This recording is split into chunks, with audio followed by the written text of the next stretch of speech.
Hi, everybody. If you're just joining, you are now on an ARP Caregiving in the Community event. I'm Jessica from the Massachusetts office. Thank you so much for joining.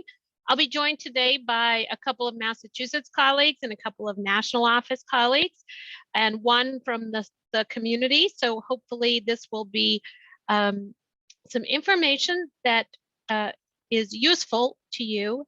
We're going to try to not be overwhelming, though we've had one of these already and we've heard that it's a lot of resources. So we're going to start with our national colleague on caregiving. It's an AARP priority and we have lots of resources. We're going to then move to our age-friendly and livable communities expert from our national office, and then we'll move to the state expert on healthy aging, and we'll work from there. So I'm going to get us started first by saying thank you so much. If you are on and have a question, at the bottom of your screen, there is a bar. You can enter in your question or comment two ways, by the Q&A or the chat feature. We'll be sure to read them out loud as we're going through and try to make sure we get those answers. This event is being recorded, so if for some reason you cannot participate for the whole thing, we will send it out after along with resources, and we will have the information that's provided in today's presentations so that you can look at that as well. So I'm going to get started first by introducing my colleague, Leslie Cyphers. She is from ARP's caregiving team for our organization. She's going to talk about why caregiving matters so much to us as an organization. So take it away, Leslie. Thank you, Jess. I'm happy to be with you guys today. I am actually a former staff member, at AARP Massachusetts. I worked there from 2013 to 2015, so I am glad to be joining you guys again today. I am just going to share my screen really quickly for you. Okay, there we go. So AARP is a nonprofit, nonpartisan organization, and we really work to empower people to choose how they live as they age. One of the things that we have really focused on in the past few years is providing planning resources and forms of support to family caregivers. There are over 48 million family caregivers in the country who provide unpaid care for family members and loved ones, whether it's a spouse, a parent, a grandparent, a neighbor, or a friend. AARP also advocates for policy changes to support these caregivers on a state, local, and federal level. AARP's research around unpaid family caregiving has highlighted the need for resources and supports for those who are caregiving for their family members and loved ones. In 2020, there was an update in one of our key pieces of research. It revealed that there was an increase in the number of family caregivers in the United States from 43.5 million to 53 million over the course of 5 years. So family caregivers now encompass more than 1 in 5 Americans. As of 2017, Massachusetts had 840,000 family caregivers. Now, obviously this number is 5 years old, so the amount is probably much higher now. These caregivers provided a total of 700 million hours of care to their loved ones. So in order to support these caregivers on the state and local level, AARP created state caregiver resource guides to help family caregivers access key programs, services, and agencies in their community. The first URL we have on the slide here, you can go and find all of the state resource guides listed. Tap on a state to find tools and support, everything from health, legal, and financial assistance to respite care. The second URL you see here is the Massachusetts specific guide. And a second great local resource is the Community Resource Finder, which is a collaboration between AARP and the Alzheimer's Association. It has information on programs and events in your area, care at home, community services, housing options, and medical services. When you go to the website, it will ask for your zip code, or you can use the zip code of the person you are caring for so that it can steer you towards whatever resources are available in your community. AARP's main website for caregiving resources is the Caregiving Resource Center, found at aarp.org/caregiving. This is where family caregivers can access all of AARP's information, content, tools, and links. We also have the website available in Spanish. We have a toll-free specialized call center in English and Spanish that serves both AARP members and non-members who can call in with questions about caregiving and get directed by live agents to where they can find help. AARP Family Caregiving Guides, previously known as Prepare to Care Guides, are designed to help develop and implement a caregiving plan for a friend, a loved one, or a family member. The guides include information on how to have vital conversations around planning for care, ways to assess the needs of a loved one, what kind of care they might need, tips for organizing important documents such as living wills, power of attorneys, and a roundup of federal and national resources, checklists, medication charts, and so on. The guides are available in English, Spanish, and Chinese, and we also have them available for Asian American, veteran and military families, and LGBTQ communities. All of these guides can be found at aarp.org/prepare to care. As we mentioned, there are 48 million family caregivers nationwide, and not only are they dedicating their time and efforts to caring for their loved ones, they're also spending their own money on caregiving expenses. A 2021 survey showed that about half of caregivers say they use their own money for household-related expenses for caregiving. 30% covered rent or mortgage payments for their loved ones, and 21% actually financed home modifications. So on average, caregivers spend about $7,200 per year out of pockets for their loved ones that they're caring for. I'd also like to mention that the COVID-19 pandemic magnified the duties of caregivers, with 42% of respondents of the survey saying that they now spend more time and money on caregiving. There we go. So while it's hard to put a price on caring, we do know that there are these large out-of-pocket costs. In order to help address these costs, AARP has created a financial workbook for family caregivers to help caregivers get organized. Each workbook has a set of worksheets designed to capture essential information about the financial responsibilities of caregiving. We recommend that caregivers make a copy of the completed guide to give to a trusted relative or friend in the event they're unable to care for their care recipient. It covers the areas of health, housing, money, and future planning. We also have a version that is specific to veteran and military families. So just a few additional resources for caregivers. We do have an AARP Family Caregiving Facebook group that is moderated by AARP staff, volunteers, and consultants, as well as current and former caregivers. If you're not a member, you're able to request to join to view the content. On this page, you're able to ask questions of some of the staff and consultants, but also to interact with other caregivers, perhaps share your story, and hear what advice others who might be in your same situation might have. We also have instructional caregiving videos focused on training family caregivers who perform medical or nursing tasks that are available for free from our Public Policy Institute. You can see on the left here just one example of the videos that we have on wound care, and the whole series of videos are available in English and Spanish. AARP also hosts live webinars. They are sort of live chats with speakers who answer participants' questions directly on all topics. The URL that we have here links directly to our caregiving topics. After these webinars are held live, the recordings are posted online so that you're able to go and view on demand as your schedule allows.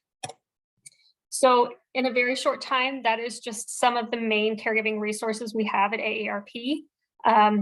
Again, thank you for having me today. We've listed our email address here, but as always, please reach out to Jessica and Antron at AARP Massachusetts to help answer some of your questions. Thank you so much, Leslie. That's a lot of information, a lot of good information about the type of thing ARP has as resources for people. Um, those of you participating may not know, we've got an office in every state at ARP. Some of us are from the Massachusetts office. We've got an office in Washington, D.C. with our experts. That's where Leslie and Mike work from. And so part of today is to give you an overview of things that are happening across the country, but more specifically, what it means to you. We know that being a caregiver is overwhelming at times, and we understand that most people do it because you love the person, but it doesn't take away how overwhelming it can be. So I'm going to turn now to Antron, and he is going to address what is happening on the livable community side. Awesome. Thank you so much, Jess. So as Jess said, we cover a lot. ARP covers a lot of areas. More specifically, ARP is working with communities to really make them more livable for people of all ages and abilities. So actually, I'm going to bring up my colleague, Mike Watson, our Director of Livable Communities, to really talk about the work we're doing in that space.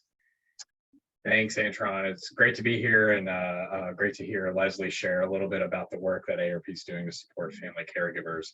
As Antron said, one of the reasons that ARP works on livable communities, and kind of one of the things that really kind of drives our work, is because we believe and we know that older adults want to remain in their communities as they age.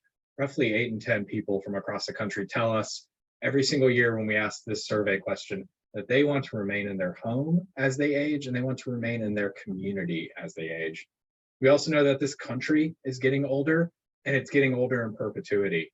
And community leaders and local governments need to be prepared for that. And we've seen that local governments that have seen their aging population years ago and took action to be prepared for it are going to be better positioned for that, because what they're doing is they're looking at their community through the lens of an older adult, and are identifying the supports, resources, and infrastructure that's necessary for an older adult to thrive in their community. And they realize that when you do that, you're going to create a community, as Antron said, that's great for everybody. If you design a community around the needs of an older adult, it's going to be great for their children, for their grandchildren, for their neighbors, and for their friends. And that's really what drives AARP's work on livable communities. We know our country's getting older. We know our members and people over the age of 50 want to remain in their communities as they age. And we know that that has benefits for everyone when local leaders and communities take action to make that a reality. The way that we typically do this, and you're going to hear a little bit more about this later, is through the ARP network of age-friendly states and communities. There are about 700 communities across the country, including a large number, again, you'll see this a bit later, in the state of Massachusetts in this region. And Massachusetts as a state is also a member of this network. So you are kind of in a place that has a lot of communities that are committed. There's a lot of great partners, and there's a lot of great folks who are working to ensure that the places you live are great for older adults today and in the future. And one of the things that we see is throughout the global coronavirus pandemic, we've seen that the communities that took action to become, to try to work to become great places for all, listening to the needs of older adults, developing action plans and implementing those action plans based on those needs, were better positioned to respond. They knew the resources were in place, they had the partnerships in place, and folks were able to kind of reach older adults more quickly, provide critical and life-saving information in a lot of circumstances. And we know that family caregiving and the needs of family caregivers is a core driver of communities who are taking action to make places more livable for all ages. I'm going to highlight a few different ways that we're seeing communities nationwide do this. And then we're going to I'll talk a little bit about some resources that ARP has to help you prepare your home and your community. The first way that we see communities taking action to become great places for all and supporting family caregivers is by providing information, providing resources, and providing access to healthcare connections as well. A few things I'll highlight. First, an example is right here in Massachusetts, in Salem, Massachusetts.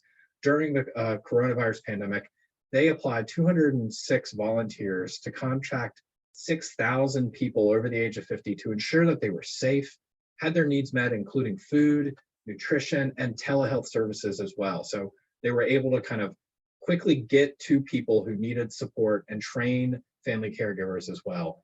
Also in Ridgewood, New Jersey, they developed a network of retired medical professionals who would go around and assist older adults and new family caregivers who required training and assistance. So these community-driven folks dedicating their time are training people in what it takes to become and be a family caregiver, a skill that kind of a task that many of us are doing often without training.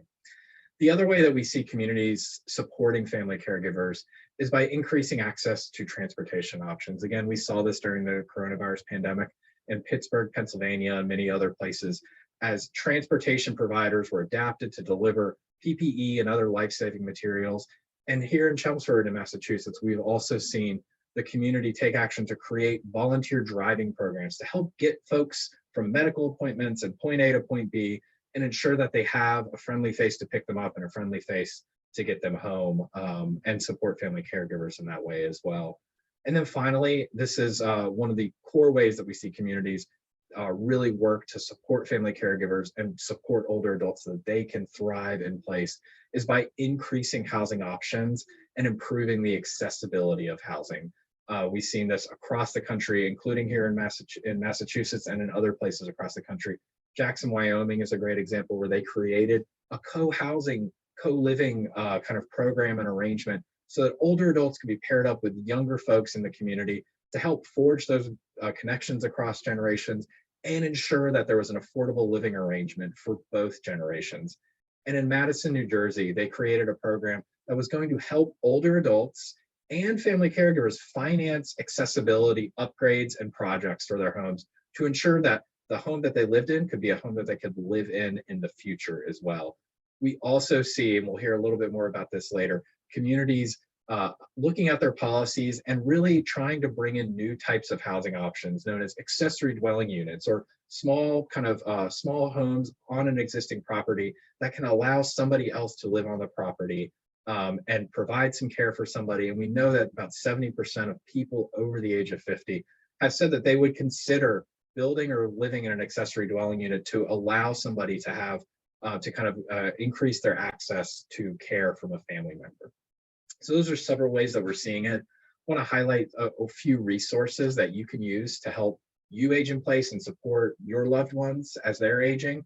The first is AARP's Home Fit Guide. This is a resource that's available at aarp.org/homefit, and it's going to give you step-by-step checklists for repairs and upgrades you can make to your home to make it more livable for all ages. You can also go to aarp.org/livable to find loads of resources on the topics of public spaces, transportation, housing, creating parks that are more kind of intergenerational, creating more transportation options that are going to be great for older adults and younger adults and more. And then finally, also encourage you to go to AARP's Livability Index at aarp.org/livability index. There you can look up your community's livability score, identify areas that are important to you, and take action by talking to your local community leaders, talking to AARP Massachusetts and other folks about challenges you're seeing and challenges that you want to see addressed. So with that, again, I want to thank you for being here today. Thank you for listening to us. Thank you for having me share a little bit about AARP's work on livable communities, and really looking forward to hearing from more folks. Awesome. Thank you so much, Mike, for really giving that national overview on how AARP is really working towards supporting caregivers via the community level, be it housing, parks, public spaces, and really encouraging folks to engage. So as Mike said, please do reach out to us about that. That's one of the ways that we really want to assist in raising your voice so that we can impact community. So next up, we're gonna drill it down a little bit more specific to Massachusetts. I'm gonna bring on my colleague and roadshow partner, oftentimes, James Fuccione from the Massachusetts Healthy Aging Collaborative, to give a little bit more about the age and dementia-friendly work happening here in Massachusetts. Thanks so much, Antron, and thank you everybody for joining to share my screen and go through a few slides just so I can, all right, hopefully everybody can see this. So Just to introduce myself and the Massachusetts Healthy Aging Collaborative, we are grant funded, primarily grant funded by the Point 32 Health Foundation. That's the combination of Harvard Pilgrim Healthcare and Tufts Health Plan.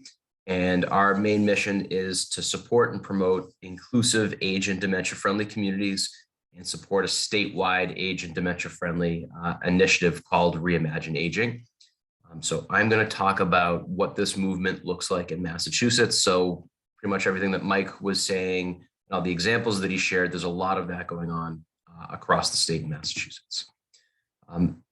So just to define on the age-friendly side a little bit more, these are, so the World Health Organization that started this whole movement defined some of the key points of what age-friendly environments ideally would look like, including that they are accessible, equitable, inclusive, safe and secure and supportive, and recognizing that older people play a crucial role in their communities, including helping families with caring responsibilities, so older adults as caregivers, but also people that care for older adults.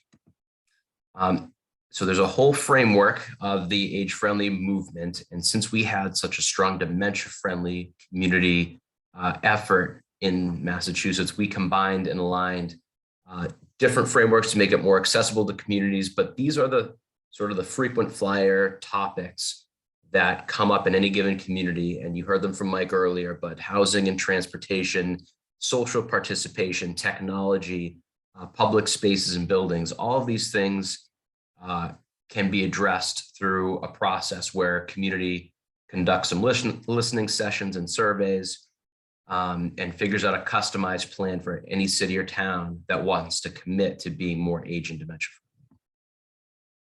So I was asked on an earlier webinar to explain all of these hearts. So in Massachusetts, we have more than 90 age-friendly communities designated by AARP. And a lot of these communities work together in regions and clusters of the state. And there are more than 150 communities that are working together in that way that are captured in an age-friendly region. So very likely you may live in a city, town, or region that's working to be more age and dementia friendly. And I mentioned the statewide commitment as well that looks at some state level policies and programs.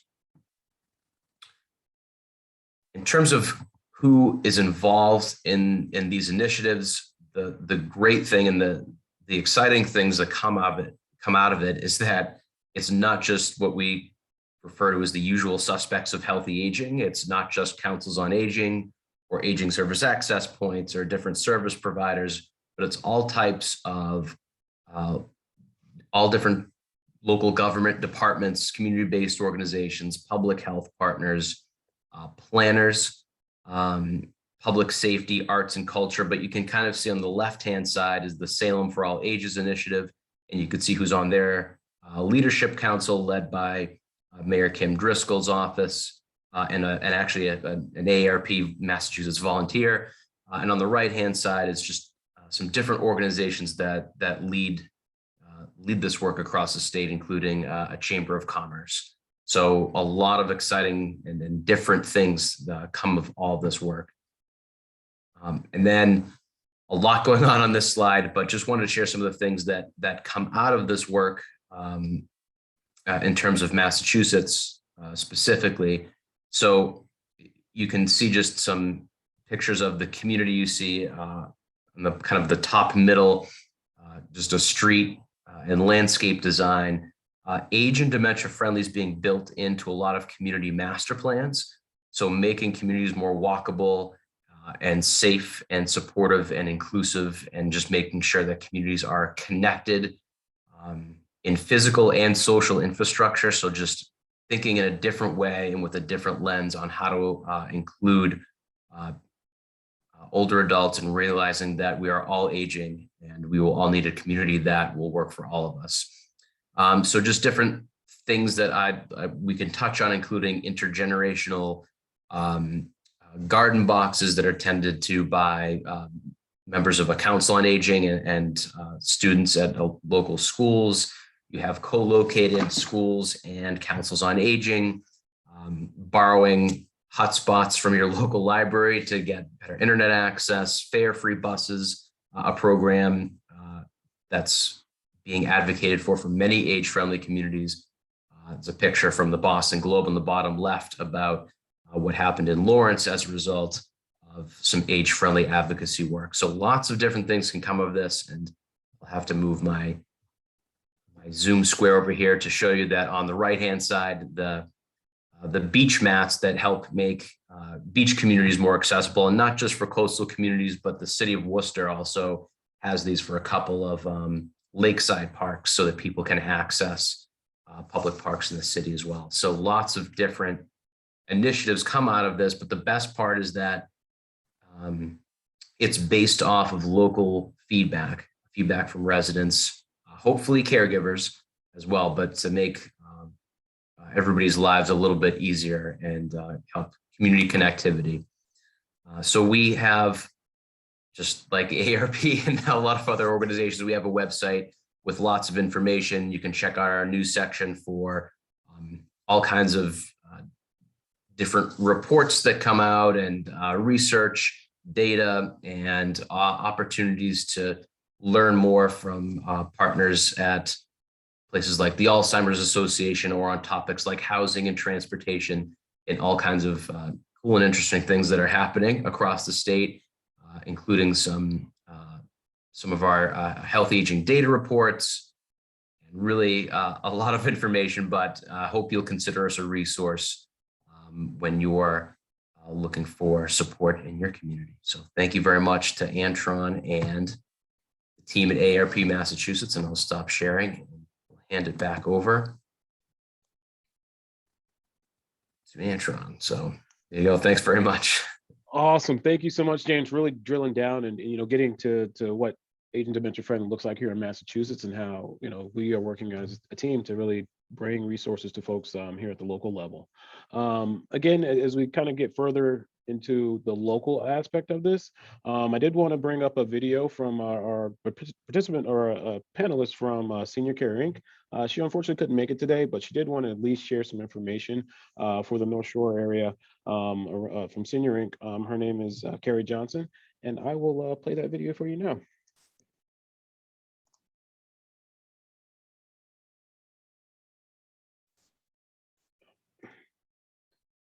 Apologize.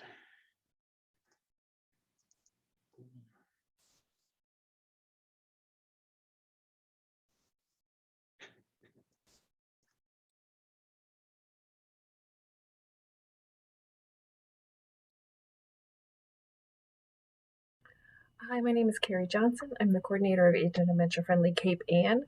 We're a regional age and dementia friendly initiative working with the 4 communities of Cape Ann. That's Essex, Gloucester, Manchester by the Sea, and Rockport. So I know that today we're supposed to be talking a little bit about resources for caregivers. So I'm going to speak generally at first. I always kind of think about 2 different groups when I think about caregiving. The first is area agencies on aging, in Massachusetts called Aging Services Access Points. And then the second are councils on aging. I'll start with area agencies on aging. They are kind of the regional hub for home care services. In our region, that's senior care. We serve the communities of Beverly, Essex, Gloucester, Hamilton, Ipswich, Manchester by the Sea, Rockport, Topsfield, and Wenham. And essentially, we're a consumer-centered organization that provides and coordinates services for older adults with the goal of enabling people to live independently at home or in a setting of their choice while remaining a part of their community. So that's kind of the overarching goal of senior care and all area agencies on aging or aging services access points. We can help people if they're over age 60, or if they're an adult living with disability, or if they're a family member or a caregiver for someone in that group, or if there's somebody who's concerned about an older adult or an adult living with disabilities. And how do we do that? Senior Care provides a wide array of programming, from direct in-home services like case management and home care services, Meals on Wheels, that type of service, to more informational resources such as care options counseling. So kind of understanding the options that are available to you. Informational resources are free. It's a free service provided by the state. And then case management and additional home care services, there may be a fee associated with that, but that is managed through the information resources. Another great way for caregivers to kind of access information and resources and build their network is through a caregiver support program. We have that here at Senior Care, and what our caregiver support program does is it kind of provides that information piece. It provides direct support and help navigating caregiving for somebody who may have kind of individual questions but doesn't want to access services. And then we also offer free support groups. They meet monthly, sometimes in person. We also have virtual options via Zoom for those who would prefer that. So that's kind of the quick summary of services through an area agency on aging, such as Senior Care. And I encourage people to call and ask for more information. And folks can walk you through kind of what's available to you, what makes sense for your particular situation. Similarly, I always encourage people to reach out to their councils on aging. This is a place, a local council on aging is a place that knows your community inside and out. They're part of your municipal government. You can access them either through Town Hall could give you the number. I mean, the number's widely available. And they provide local outreach. They provide social and health services. So there are activities within a senior center setting. There's meals available. They also provide information and referral services for families and caregivers.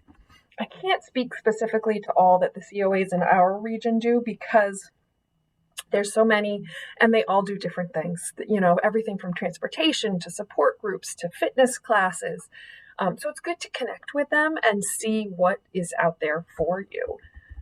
So those are kind of the two big buckets that I think caregivers are great places for caregivers to start with in our region. And then I thought I'd take 1 minute to kind of discuss some of the local activities or resources that are happening.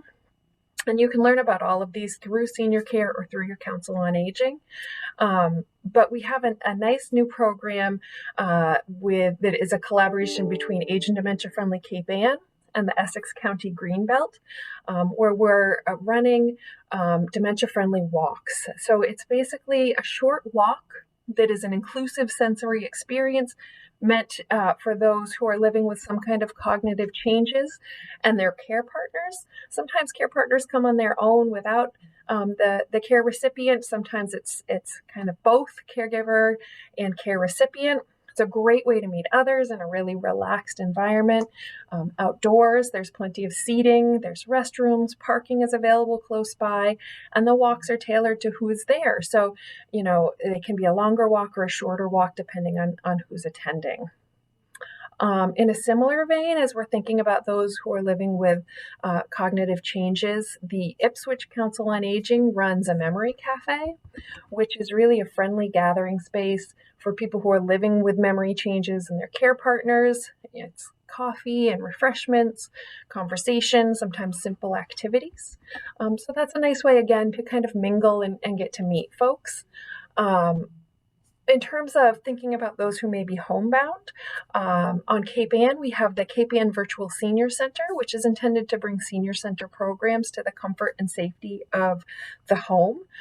So programming, fitness programming, arts programming, special activities, concerts are broadcast through the public access television network, and anyone who would like to can access them at any time. It's a great way to access some programming and entertainment, but in your own home. Finally, for those who want to get out, there's a couple other outdoor activities. Age and Dementia Friendly Cape Ann has an Outdoors for All Ages program, which kind of looks at the wide array of outdoor spaces that we have here on Cape Ann and on the North Shore. And provides people with information about local walks and hikes so that people can access the outdoors with confidence, so they know kind of what to expect. Is there things like terrain, restrooms, parking, so you can find the right fit for you. Rest Stop Ranch in Topsfield is an accessible garden offering programs for older adults and their care partners. So again, it's an accessible, it's if you have a wheelchair or a walker, it's easy to kind of meander through the garden. There's some programming often involved, some social programming. They move it indoors for the winter, but on site there. So that's a great resource to check out as well, and a nice way to build your network of people who are kind of experiencing similar things. So I've taken my time. I'm going to have Antron put my contact information in the chat. Please feel free to reach out if you have any questions about any of these individual programming or any other questions. And thank you for letting me send a recording today. So big thank you to Carrie Johnson from Senior Care Inc. for really providing a lot of resources there. I think that there's a lot of very local resources, which is what we want to make sure we're getting to you all. I mean, you heard she mentioned really looking at both for the caregiver and the caregivee, opportunities for them to get engaged in the community. So lots of great information. We will get some of those links and stuff to you in the follow-up. Thank you, email. Post-event Thursday evening. So you will get that information. But yeah, here we are. We're at this part of the event where we want to be able to answer your questions. Folks have started putting stuff into chat, so please continue to do that. Please use the chat feature, and there's also the Q&A along the bottom of your screen. We will be watching both of those, so please ask your questions. Antron, I want to point out that someone asked about specific resources here in Massachusetts, and one place, this has been wonderful and so much great information, both big picture and also very localized. But one place to start, I think, for people might be at Mass Options. Mass Options is the resource that the Commonwealth of Massachusetts has that can, it's sort of the no wrong door approach, right? You call, or you get on their website and you can find information that can help you specifically.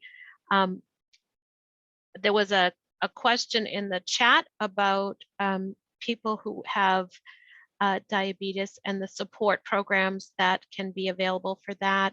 And we had a response sent back to our participant about the beyond type 2 community. So in case you're not reading this while you're participating, Beyond Type 2 has an online community, which is a resource, as well as Massachusetts does have a caregiver support program, and it's not specified that you have to be a caregiver of a particular related disease or chronic issue or anything like that. So there's a variety of programs and supports there.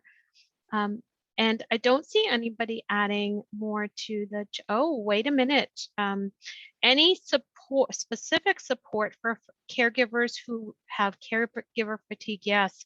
So there is actually something called the Caregiver Respite Program, and Massachusetts operates that program.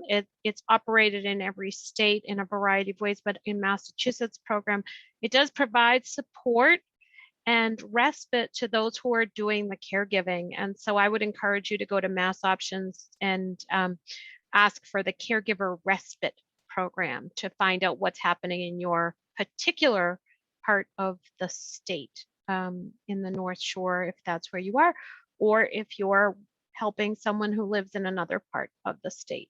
And then I want to also comment on the person who did a shout out to the Swampscott High School, the idea of incorporating a high school and a senior center within one complex.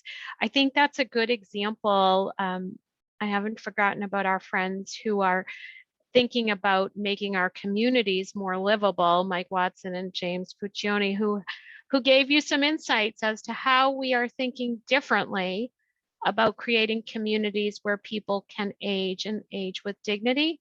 And that's a wonderful example. So kudos to the Swampscott community and how lucky for the people who live there. Any further comments? Oh, I see one more. I missed the session in Boston and resources for Newton. Can I get the recording? Yes. So for everyone's benefit, we will be sending out the recording with this information that was included on the various slides. And those will be available after the series completes on Thursday evening. So then we will send that out with the information so you can access more Metro Boston, Greater Boston related comments. Any other comments or questions, either from the panelists or from the people participating? When we go to resources, I have the mass options slide. That's great.